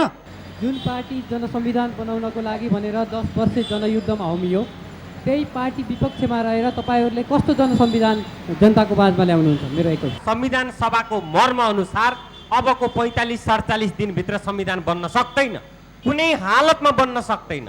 तर नेताजीहरू किन भनिरहनु भएको छ बनाउन सक्छ, सहमति भयो भने एक हप्ताभित्र बन्छ भनेर। संविधान सभाबाट संविधान बन्ने भनेको संविधान सभाका अन्तर्वस्तुहरू जनताको आत्ममन्थनबाट निस्कनियो। अब त्यो समय छ। अहिले पनि 7वटा 8वटा समितिका विषयगत समितिले प्रतिवेदन तयार पार्न सकेका छैन। प्रतिवेदन तयार पारेका समितिले विमतिका ठेली मात्रै तयार पारेको छ। त्यसलाई संवैधानिक समितिले प्रारम्भिक मस्यौदा गर्न मात्रै 1 महिना लाग्छ भनेर भनिराखेको परिस्थिति छ। अब यो सम्भव छ? अब जनतालाई स्पष्ट कुरा नगर्ने नेकपा माओवादीले जुन रूपमा जातीय राज्यका कुराहरू गरिरहेको छ, त्यो जातीय राज्य कुराहरू मार्क्सवादसँग कसरी कतिको मेल खान्छ? काठमाडौँलाई तपाईँहरूले नेवार राज्य भन्नुहुन्छ भनी यो बुटोलमा बस्ने हाम्रा नेवार दाजुभाइको राज्य तपाईँ कहाँ दिनुहुन्छ? अमरपथमा दिनुहुन्छ? सरकार विहीनको अवस्थामा बसेर 48 दिनमा संविधान बनाउन सकिँदैन। तपाईँ एउटा विद्यार्थीका हैसियतले भनिदिनुहोस्, यो सरकारले शान्ति र संविधानको एजेन्डालाई टुङ्ग्याउन सक्छ कि सक्दैन? त्यति भनिदिनुहोस्। म छोटो एउटा कुरा के मात्रै भन्छु भने यो सरकारले कुनै पनि हालतमा सक्दैन। कुनै पनि हालतमा अहिलेको जुन सैनिक संरचना छ, जनमुक्ति सेनाको संरचना छ, त्यसलाई संविधान अब नयाँ बन्ने संविधानमा कसरी व्यवस्थापन गर्ने हो एकै दिन एकै समयमा क्लियर गर्नुपर्छ। कहाँनिर व्यवस्थापन गर्ने र कसरी टुङ्गोमा लगाउने भनेर अहिले कोल्याप्स गर्न कुनै पनि हालतमा हुन्न। जनता आशावादी छैनन् र सँगसँगै हाम्रा नेतृत्ववर्ग पनि आशावादी त छैनन्। अब यो संविधान बन्दैन कि भन्ने आशय नेताहरूमा प्रत्येकको मनस्थितिमा विराजमान भइसकेको कारणले हो कि एउटा नयाँ इस्यु आएको छ। अहिले यो संविधान जुन अन्तरिम संविधान छ, अन्तरिम संविधानको प्रस्तावनामा एउटा के कुरा उल्लेख गरिएको रहेछ भने अर्को संविधान जारी नहुँदाको अवस्थासम्म यही संविधानले काम गर्नेछ भन्दाखेरि त यो संविधान सभालाई उही लम्बाउँदै लिएर जाने, फेरि अर्को एउटा शब्दलाई पक्रिएर संविधान सभाको समयलाई लम्बाएर यो देशलाई नेतृत्वविहीन संविधानविहीन बनाएर केही नेता मुठ्ठीभर नेताहरूले फेरि यो नेपाली जनतालाई राज गर्ने सोचाइ बनाइरहेको जस्तो मलाई लागिरहेको छ। यसमा प्रचण्डजीको भनाइको आशय के हो?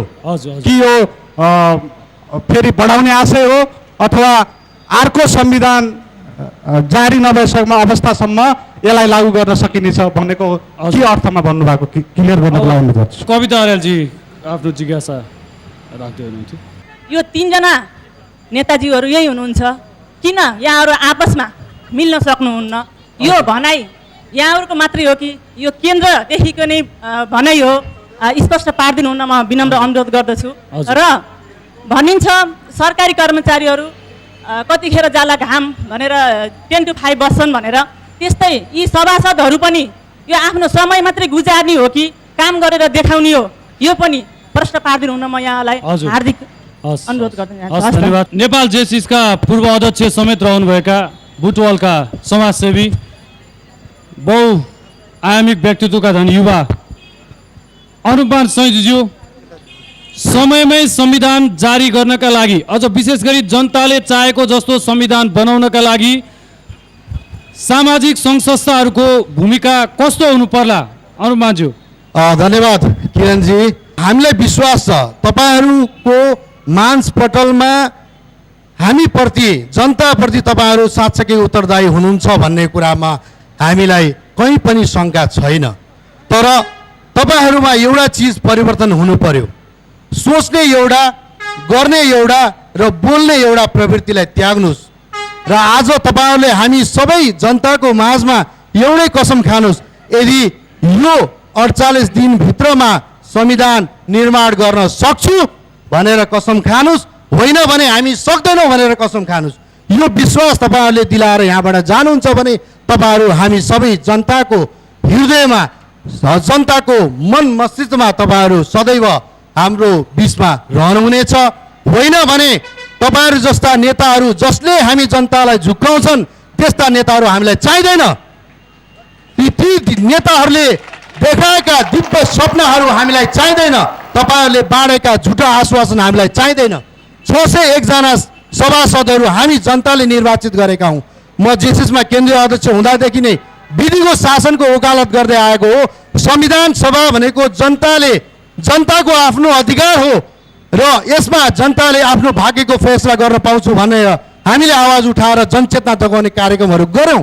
राष्ट्र अहिले जोगाउनु पर्ने खाँचो छ, तपाईँहरूमा त्यो जिम्मेवारी छ। तपाईँहरू जस्ता उत्कृष्ट नेतृत्वले अवश्य पनि हामीलाई, हाम्रो राष्ट्रलाई सबल बनाउन हुनेछ भन्ने हामी आत्मविश्वास लिँदै तपाईँहरूले यो अहिले कार्यक्रमको अन्तमा यो अवश्य पनि यो बाचा र यो कसम खाएर हामीलाई आश्वासन तुल्याउनु हुनेछ भन्ने हामी पूर्ण विश्वास लिँदै तपाईँहरूलाई फेरि पनि तपाईँहरूको नेतृत्वलाई सफल बनाउन हामी हर हमेसा तपाईँहरूको साथमा रहने पढ पनि व्यक्त गर्छौँ। एकीकृत नेकपा माओवादी बिनाको संविधान चाहिँ कल्पना गर्न सकिन्न भनेर विभिन्न मिडियामा आइरहेछ। ठुला दलले पनि त्यही भनिरहेछ, साना दलले पनि त्यही भनिरहेछ।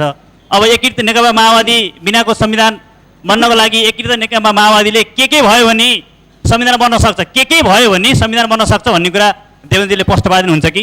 बुटवल जेसिसका अध्यक्ष विनोद आचार्यजीलाई म जिज्ञासा राख्छु। विनोदजी, तोकिएको समयमा संविधान निर्माण गरौँ, जनताले चाहेको जस्तो संविधान भनेर सञ्चार माध्यम र सामाजिक संस्था एबिसी र जेसिसको यो अभियान हामी अगाडि बढाइरहेछौँ।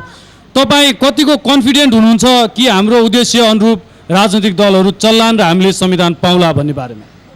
जेठ 14 गते नै संविधान जारी हुनुपर्छ भनेर हाम्रो यो प्रेसरमूलक कार्यक्रम रहेको छ। यसमा हामी अहिले धेरैजनाको जुन प्रतिक्रिया आयो, संविधान समयमा बन्न सक्दैन भनेर, हामी बिच नेतात्रय हुनुहुन्छ, उहाँहरूले कन्फिडेन्टका साथ एकदम इमान्दारीपूर्वक संविधान समयमा जारी हुन सक्छ कि सक्दैन भनेर एकदम हृदयमा हात राखेर भन्नु पर्यो कि उहाँहरूले ढुलमुली कुरा जनतालाई झुक्काउने कुरा गर्नुभएको हो। र हामीले जेसिस र जुन एबिसी च्यानलले नेपाल र राज्यका शाखाहरूमा जुन यस्ता प्रेसराइजमूलक कार्यक्रमहरू गरियो, यसमा चाहिँ जनताहरूलाई सचेत गर्ने काम पनि गरिएको छ। र जुन नेतात्रय हुनुहुन्छ उहाँहरू कन्फिडेन्टका साथ जनतालाई नढाँटिकन, नझुक्काइकन, झुटो आश्वासन नदिकन सबैका संविधान जारी गर्न सकिन्छ कि सकिन्न भन्ने कुरा प्रतिबद्ध गर्नुहोस्। यही नै हाम्रो शुभेच्छा रहेको छ। धन्यवाद। कुनै पार्टी पनि होस्, हामीलाई संविधान बन्न पर्यो, देशलाई राम्रो हुनु पर्यो। देशमा किन दुःख पा, जनता दुःख पाए, कसैमा पानी छैन, बिजुली छैन, गाउँमा काम गर्न पाइन्न, अब कारखाना चल्दैनन्, कर सरकार कर तिर्नुपर्छ, कहाँ कर तिर्ने सरकारलाई हामीले भन्नुहोस् त। अनि जनतालाई भन्ने मात्रै हुन्छ, जनतालाई पाल्छ भन्ने हुन्छ, के पाल्ने? अब नेकपा एमालेका स्थानीय नेता भोजप्रसाद श्रेष्ठजीलाई मैले देखिरहेको छु। भोजप्रसादजी, केन्द्रीय तहमा नेताहरूको मिलेमितो देख्न पाइएन, यो हाम्रो दुर्भाग्य नै भयो। अहिले पनि हाम्रा नेताजीहरू त्रय व्यक्तित्व सहमति हुनुपर्छ भन्नुहुन्छ। तपाईँ सहमति हुने आधारहरू के देख्नुहुन्छ भोजप्रसादजी? सहमति हुन सक्ने आधारहरू? मूलत चाहिँ राष्ट्रको उन्नति र प्रगति चाहने हो भने अहिले जनताले दिएको म्यान्डेट भनेको राष्ट्रिय सहमति हो। सहमतिलाई उल्लङ्घन कार्य जुन भइरहेको छ त्यो निन्दनीय छ। यसलाई कोही कसैले व्याख्या गरे पनि सहमत हुन सकिँदैन। भोजप्रसादजी, अब सहमति हुन सक्ने आधारहरू भनिदिनुहोस् न तपाईँ। मूलत मलाई के लाग्छ भने अहिले देशका प्रमुख दलहरू मुख्य जिम्मेवार छन्। हजुर, उहाँहरूको बिचको सहमति अपरिहार्य छ।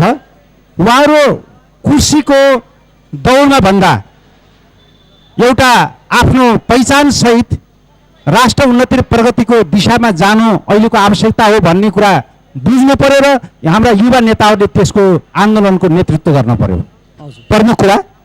दोस्रो कुरा, यो संविधानको स्वरूपलाई अहिले ग्रहण गर्नुपर्ने मुख्य विषय, एजेन्डा बनाउनु पर्ने मुख्य विषय के पनि आइरहेको छ भने राज्य पुनर्संरचना आयोग बन्दैछ अथवा बन्ला, त्यस अवसरमा उठ्न परेको मुद्दा के थियो भने स्थानीय सरकारको अवधारणालाई अहिले 3 दलका प्रमुख दलहरूमा बहसको विषय बनेको छैन। स्थानीय सरकार भनेको के हो र अहिले विकेन्द्रीकृत अधिकारलाई विकेन्द्रित गर्ने र सिंहदरबारका अर्का तल झार्ने भनियो, त्यसलाई संहितामा लाने एउटा प्रतीकको रूपमा हेरियो, तर त्यसको प्रयोग दलभित्र छलफल भएन र संहितालाई उडन्ते एउटा चाहिँ नाराको रूपमा मात्रै लैजाँदाखेरि अहिले संहिता क्रमशः ओह्रालो लाग्ने, त्यसभित्र चलखेल गर्ने, वातावरण सिर्जना गराउने मूल दायित्व जुन देखा परेको छ त्यसमा पनि दलहरू जिम्मेवार हुनुपर्छ। तेस्रो कुरो, अहिले मैले भने सरकार अब नयाँ बन्दाखेरि जनताको प्रत्यक्ष संलग्न भएको स्थानीय सरकार जो देखिने र भेटिने सरकार हो। सिंहदरबारको सरकारलाई जनताले भेट्न सक्दैनन्, सिंहदरबारभित्र पस्न सक्दैनन्, त्यो भेट्न सकिने सरकार भनेको स्थानीय तहको सरकार हो। स्थानीय तहको सरकारमा संवैधानिक व्यवस्था गर्ने व्यवस्थालाई अहिलेको राज्यको पुनर्संरचना र विभिन्न समितिहरूले त्यसलाई घोषित मूल्य र मान्यतामा राखेका छैनन्। त्यसकारणले अब स्थानीय सरकार जो भेटिने र देखिने सरकार हो त्यो सरकारको मूल्य र मान्यता संवैधानिक व्यवस्थामा हुनु पर्यो। त्यसका निम्ति यहाँहरूले त्यो आन्दोलन छेड्नु पर्यो जसले गर्दा जनताले स्वाभाविक रूपमा भेटिने र देखिने सरकारलाई आत्मसात गर्न सकुन्। त्यसको सम्भावना कमजोर बनेको छ र जनदबाव सिर्जनाका निम्ति शान्ति र संविधानका निमित्त राष्ट्रिय एकता अपरिहार्य छ। यसका निम्ति आन्दोलनको जनदबाव सिर्जना हरेक तहमा हामीहरू आफ्नो ठाउँमा डटौँ, यो आवश्यकता हो र नेताहरूलाई यो जिम्मेवारी दिउँ कि उहाँहरूले यसको पक्षधर भएर केन्द्रमा लड्नुहोस्। हामीलाई शुभकामना छ।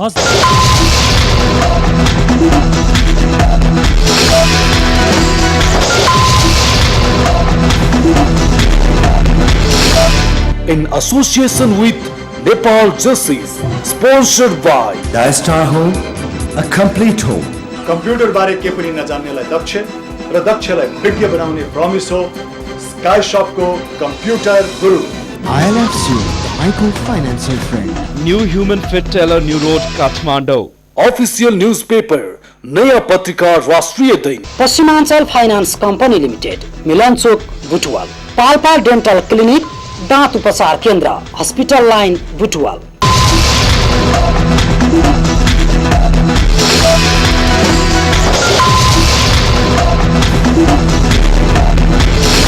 योगेश भट्टराईजीबाट यो चरणको सुरुवात गरौँ। भट्टराईजी, सहमति हुनुपर्छ भन्ने कुरामा दुई मत भएन।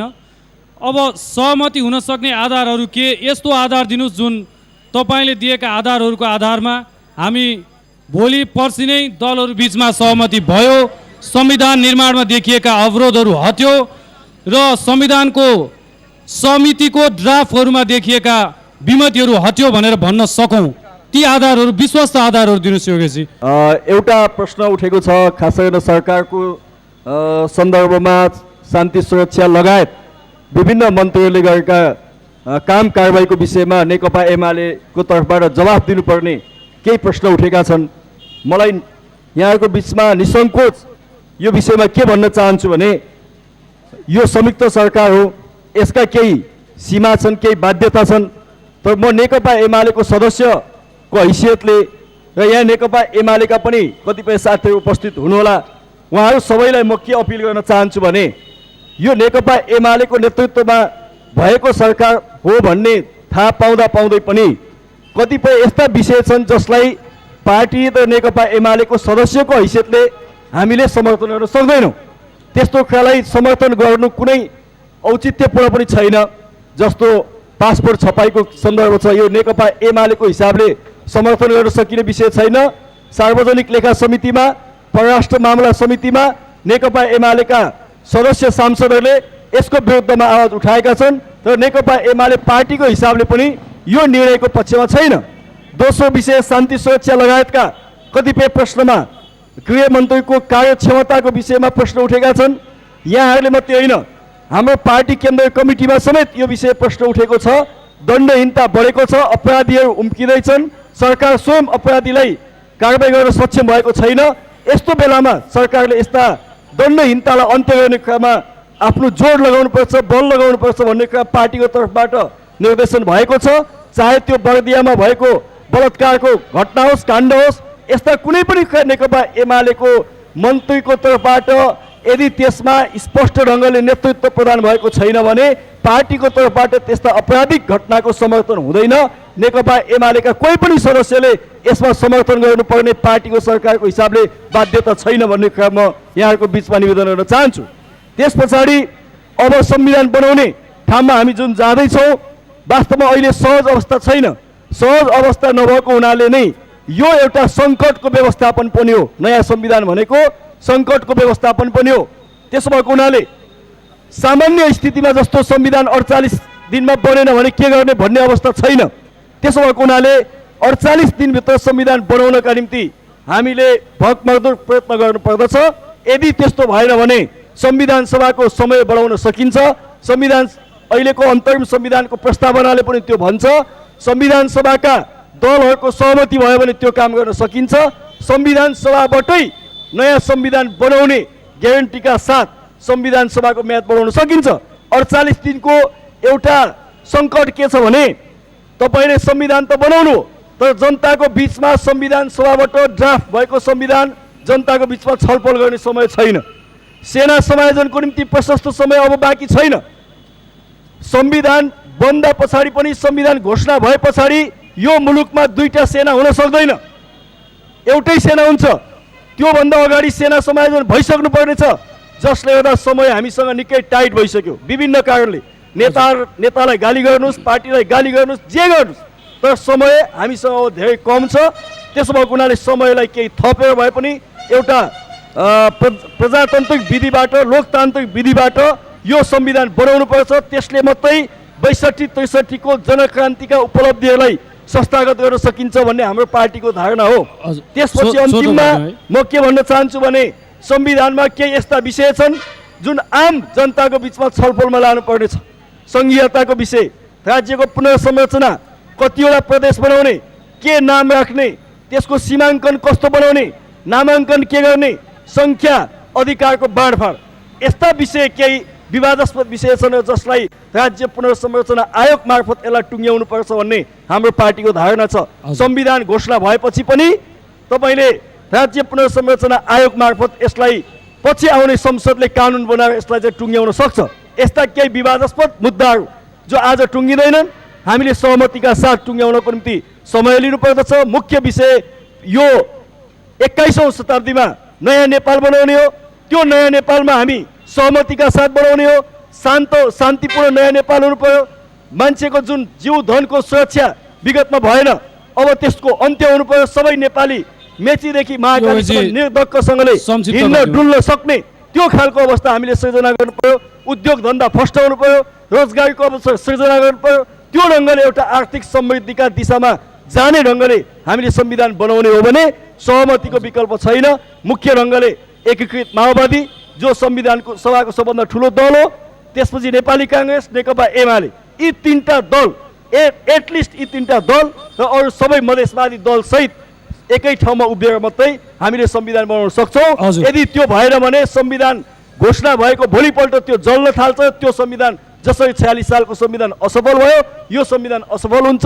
हामी त्यो दिशामा नजाउँ, नेकपा एमालेको यही अपिल छ। हजुर, अब चन्द्र भण्डारीज्यू, हजुर, सहमतिका आधारहरू के हुन सक्छन्? सबैभन्दा ठुलो कुरा के हो भन्नुहुन्छ भने सहमतिको सबैभन्दा ठुलो आधार हामी नेपाली हौँ, यो मेरो देश हो, सबैभन्दा पहिलो आधार। दोस्रो आधार हामीले एउटा कुरा पुनः मूल्याङ्कन गर्नुपर्ने स्थिति के छ भन्नुहुन्छ भने हामीभन्दा सँगै स्वतन्त्र भएको थाइल्यान्ड र दक्षिण कोरिया कहाँ पुगे, हामी कहाँ छौँ अहिले, कति गरिबीमा। दोस्रो सहमतिको आधार यो हुनसक्छ हामी किन गरिबीमा पर्यौँ, हामी 21औं शताब्दीमा किन जान नसक्ने, यो दुईटा आधार हुनसक्छ। तेस्रो आधार हाम्रा जो अहिले आइरहेको छ, सहमतिको आधार सत्ता हो भन्ने आइरहेको छ। सहमतिको आधार सत्ता नै खोजेको हो भने पनि राजनीति पार्टीहरूमा भोलिको नेपाल र भोलिका नेपालका पिँढीहरूको निम्ति, जेनेरेसनको निम्ति सत्ता पनि एउटै नै आधार खोजेको हो भने हामी सत्तालाई पनि आधार बनाउन सक्छौँ। कसरी सक्छौँ भने ठिकै छ, प्राइम मिनिस्टर हुन सबैलाई मन छ, मन्त्री हुन सबैलाई मन छ, त के गर्नलाई मन छ, हामीले एउटा आधार बनाऊँ। हामीले विगतमा गरेका कमजोरीहरू छन्, हामी 33 लाख नेपाली बाहिर देशका मान्छेहरूलाई नागरिकता बाँडेका छौँ। हामी त्यो नागरिकता छानबिन गर्नेछौँ भनौँ, एउटा आधार बनाउन सक्छौँ हामीले। दोस्रो आधार के हुन्छ भन्नुहुन्छ भने हामी संविधान निर्माण गर्नेछौँ र त्यो संवैधानिक मानव अधिकारको सहितको संविधान निर्माण गर्नेछौँ। दुईटा आधार हुन सक्छ।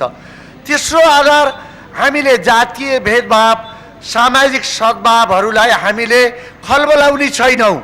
तेस्रो आधार हाम्रो हुन सक्छ।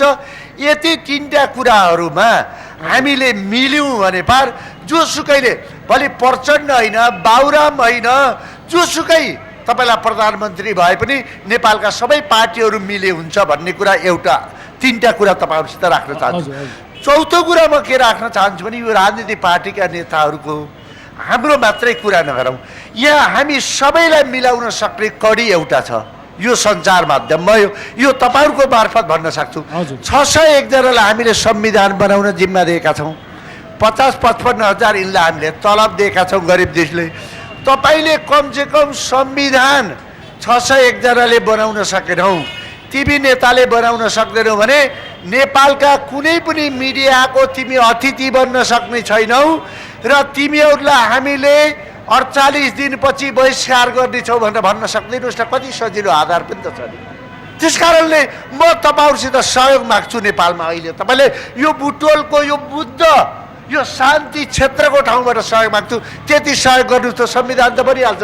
जहाँसुकै तपाईँ उफार्नु भएको छ, संविधान बनाएको छ, हरेक ठाउँमा बोलाएको छ, उद्घाटनमा बोलाएको छ, उनीको भाषण सभा छ, नचाहिने कुरा राष्ट्र टुक्राउँछु भनेको पनि तपाईँले बोल्नु छ।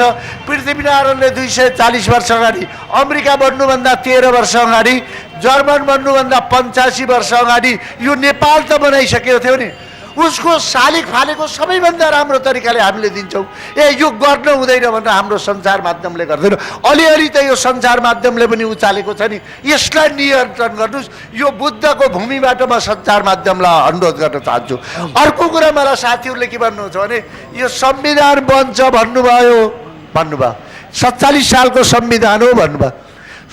यो त नेपाल मात्रै एउटा मूर्खहरूको देश भयो, नेताहरू मूर्ख भएर एउटा संविधानलाई आधार नबनाइकन दुनियाँमा अर्को संविधान बन्थ्यो र 47 सालको संविधान एकैचोटि फाल्नु, त्यहाँ नचाहिने बुदाहरू फालिदिएको भए आज यत्रो भेकुम हुन्थेन, यति धेरै प्रतिक्रियावादीहरू खेल्न पाउने थिएन।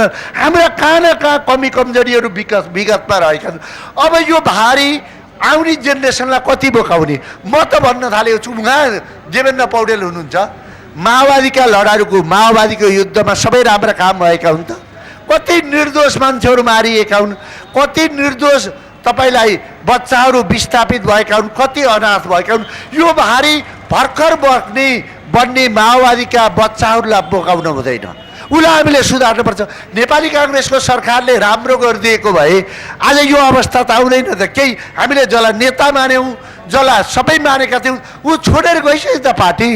एमालेका गयो भने सबै विगतका फोहोरहरू 20औं शताब्दीका गलत कुराहरूलाई अब नयाँ जेनेरेसनले बोक्न हुँदैन। नयाँ नेपाल बनाउनको निम्ति त्यो हाम्रो बिचमा सहमति हुनपर्छ।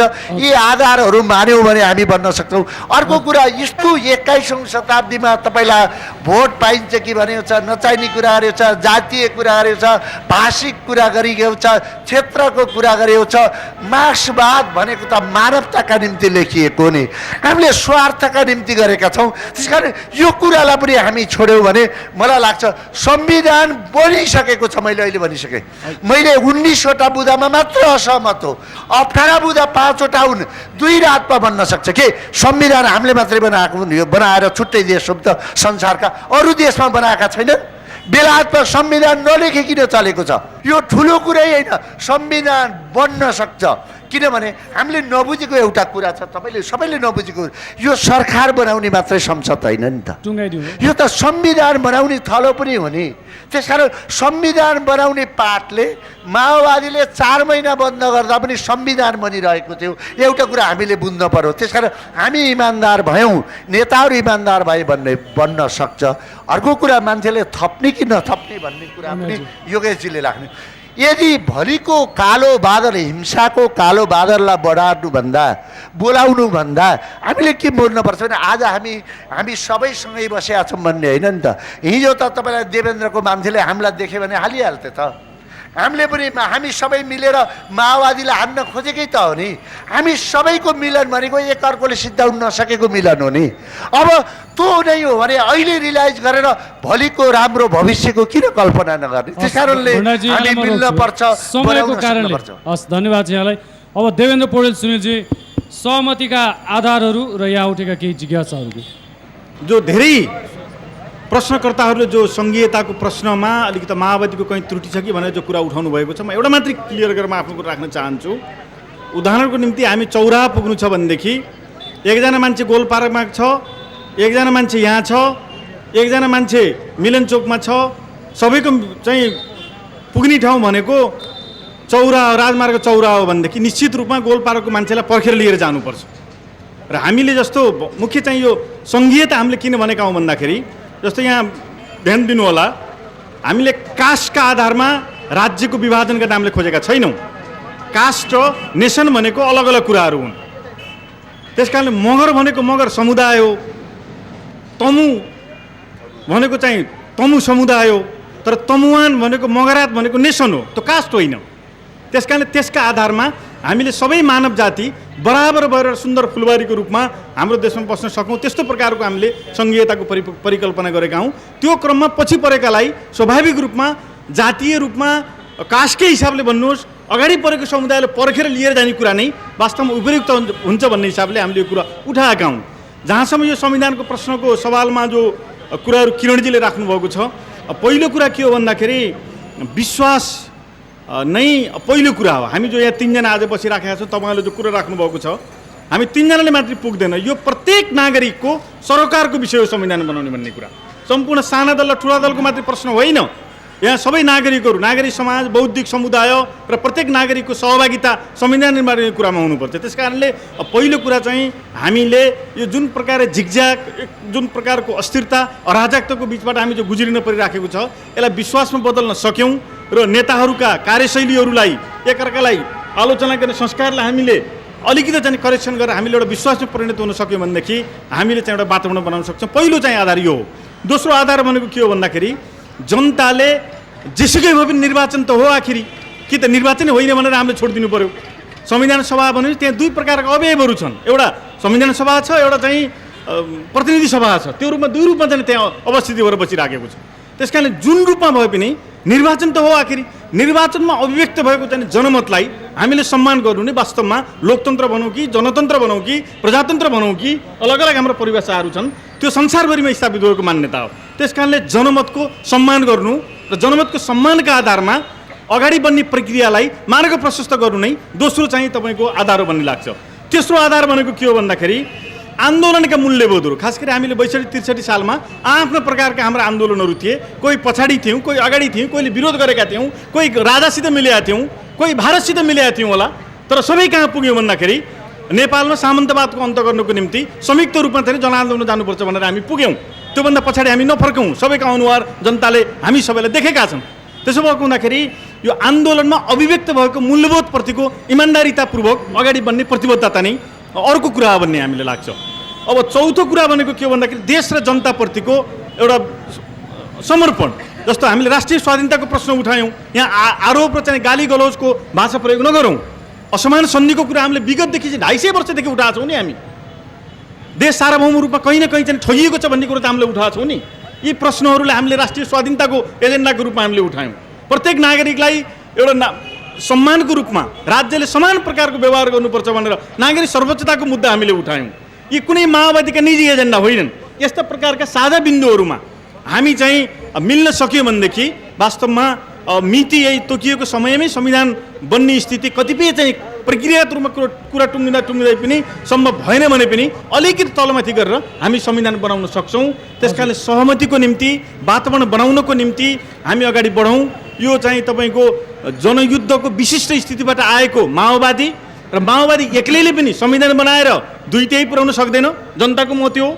र फेरि उहाँहरूले पनि अरू दलको चाहिँ कहिले कुन्दा लिएर सरकारमा चाहिँ तपाईँको तलमाथि गर्नुभयो भने पनि माओवादीलाई सहभागी नभइकन उहाँले पनि संविधान बनाउन सक्नुहुन्न।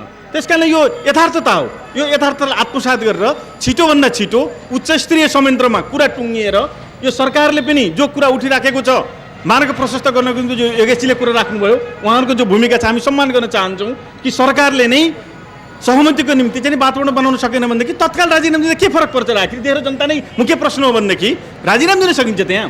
त्यस्तो प्रकारको एउटा चाहिँ वातावरण बन्यो भनेदेखि हामी चाहिँ अगाडि बढ्न सक्छौँ। यिनै आधारहरू हामी चाहिँ कार्यान्वयन गर्न सक्यौँ, देश र जनताप्रति इमान्दार भएर अगाडि बढ्न सक्यौँ र जुन उद्देश्यको निम्ति हामी 62-63 सालको जनआन्दोलनमा हामी संयुक्त रूपमा लड्यौँ त्यो उद्देश्य पुरा गर्ने प्रतिबद्धता भित्रैदेखि हृदयदेखि हामीमा जागृत भएर आयो भनेदेखि वास्तवमा हामीले चाहिँ संविधान बनाउन सक्छौँ, हामी अगाडि बढ्न सक्छौँ। यो नै के हो भन्दाखेरि अहिलेको चाहिँ मिल्न सक्ने आधार हो। यहाँहरूले भन्नुभयो जस्तो म अन्तिममा के भन्न चाहन्छु भन्दाखेरि हामी हाम्रो तर्फबाट उहाँहरूको त आफ्नो कुरा राख्नुभयो, म आफ्नो तर्फबाट हामी के भन्न चाहन्छौँ भन्दाखेरि कुनै पनि हालतमा जस्तोसुकै प्रतिकूल परिस्थिति आए पनि प्रतिगामी शक्तिहरूलाई यो देशमा यो वा त्यो रूपमा प्रतिगामी चाहिँ शक्तिहरूलाई बहाली हुन कतै कुनै पनि रूपमा हामीले दिनु हुँदैन। त्यसकारण सम्पूर्ण गणतन्त्रवादीहरू, वामपन्थीहरू, देशभक्तहरू हामी एक ठाउँमा हौँ, हामी मिलौँ, हाम्रा आस्थाहरू, हाम्रा मूल्यहरू, हाम्रा मान्यताहरू अलग अलग छन्, जनताको बिचमा लैजाउँ तर प्रतिगामी शक्तिहरूका विरुद्ध हामी एकडिक्का भएर जाउँ। यसरी गयौँ भनेदेखि संविधान हामीले बनाउन सक्छौँ। यो दिशातिर जानको निम्ति तपाईँहरूको पनि सक्रिय सहभागिताको आवश्यकता छ भन्ने हामी राख्न चाहन्छौँ। हस्, म यहाँहरू तिनैजनालाई हार्दिक धन्यवाद दिन्छु। कम्तीमा पनि तोकिएको समयमा नै संविधान बनाउन सक्छौँ भन्ने एउटा आत्मविश्वास र त्यसका आधारहरू यहाँहरूले प्रस्तुत गरिदिनु भयो। यो यथार्थता बनोस्, वास्तविकता बनोस्, हामी यो कामना गर्दै यहाँहरू त्रयलाई हार्दिक धन्यवाद दिन चाहन्छौँ। र दर्शकबिन, बुटवल जेसिस र बुटवल महिला जेसिसको आयोजनामा बुटवलको ट्राफिक चोकमा छायाङ्कन गरिएको आजको यो नागरिक संवाद बुटवल विशेषको समय पनि यहीँ सकिएको छ। हस् त, धन्यवाद, नमस्कार।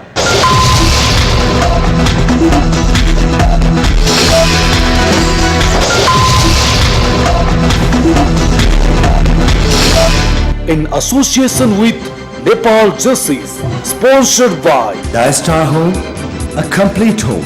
कम्प्युटर बारे के पनि नजान्नेलाई दक्ष र दक्षलाई विज्ञ बनाउने प्रमिस हो स्काई शपको कम्प्युटर गुरु। ILFC, microfinancial friend. New Human Fit Teller, New Road, Kathmandu. Official newspaper, नया पत्रिका राष्ट्रिय दैनिक, पश्चिमाञ्चल फाइनान्स कम्पनी लिमिटेड, मिलन चोक बुटवल, पाल्पा डेन्टल क्लिनिक, दाँत उपचार केन्द्र, हस्पिटल लाइन बुटवल।